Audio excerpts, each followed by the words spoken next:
ఇదే చంద్రబాబు నాయుడు గారు అసెంబ్లీ వేదికగా ఆయన చెప్పిన మాటలు ఏమని చెప్తా ఉన్నాడు? భయం వేస్తూ ఉందంట. మేము సూపర్ 6 అనే హామీలు ఇచ్చాము, అది చూస్తుంటే భయం వేస్తూ ఉంది, ముందుకు వెళ్ళలేని పరిస్థితులు, ప్రజలు ఆలోచన చేయాలంటున్నాడు. అంటే దానికి అర్థం ఏంటి? నీ సూపర్ 6 హామీలన్నీ ఎత్తేస్తావనే కదా, దానికి అర్థం ఏంటి? ప్రజలు ఆలోచన చేయాలి. ఇంకా నయం అర్థం చేసుకోండి, ఇంకా నేను ఇవ్వలేనని డైరెక్ట్గా చెప్పేలే. అదే నాదెండ్ల మనోహర్ గారు మంత్రివర్యులు, ఆయన క్వశ్చన్ అవర్లో డైరెక్ట్గా చెప్పాడు 3 సిలిండర్లు ఇవ్వలేము అని. మరి ఇదే మంత్రి లోకేష్ గారు ఆయన ఏం చెప్తా ఉన్నాడు? అందరినీ కూర్చోబెట్టి మాట్లాడి ఎంతమంది పిల్లలు ఉన్నారో ఐడెంటిఫై చేసుకుని, అసలు ఏంది ఐడెంటిఫై చేసేది? కలెక్టర్లకి సచివాలయాల వారీగా ఏ సచివాలయంలో ఎంతెంతమంది తల్లులు ఉన్నారు, ఎంతెంతమంది పిల్లలు స్కూల్స్కి వెళ్తున్నారు అనేది ఎంతసేపు ఆ డేటా తీసుకోవడము? మరి దానికి కూడా మంగళం చెప్పిన పరిస్థితులు. మరి ఇదే ఎలక్షన్ క్యాంపెయినింగ్లో మరి ఏ రకంగా మాటలు చెప్పారు?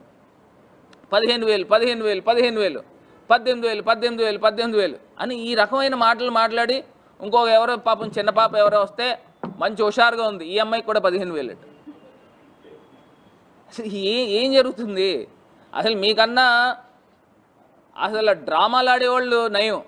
అంత గొప్పగా ప్రజల్ని వంచి డ్రామాలు ఆడారు.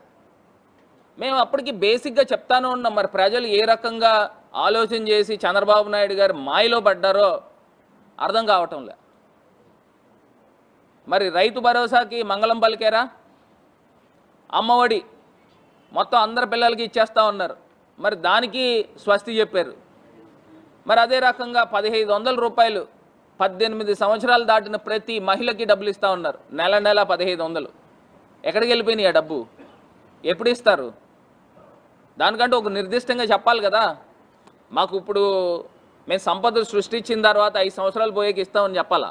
లేకపోతే ఏదో ఒకటి చెప్పాలి కదా. ఎప్పుడు చెప్తారు? ఎప్పుడు ఇస్తారు? మరి రాష్ట్ర వ్యాప్తంగా ఉన్న మహిళలందరూ కూడా ఎదురు చూస్తూ ఉన్నారు. ఇది కాకుండా రైతు భరోసా 20,000 ఇస్తానని చెప్పారు. ఏది 20,000 ఎక్కడుంది? ఈ పాటికి జగనన్న ఉంటే డైరెక్ట్గా రైతు భరోసా వచ్చేసి ఉండేది రైతులకి. మరి తల్లులందరికీ కూడా అమ్మఒడి వచ్చి ఉండేది.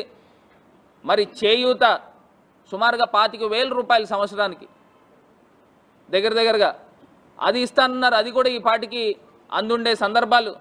పిల్లలు చక్కగా స్కూల్ యూనిఫామ్తో ఎంత టైడీగా స్కూల్స్కి వెళ్ళే పరిస్థితులు.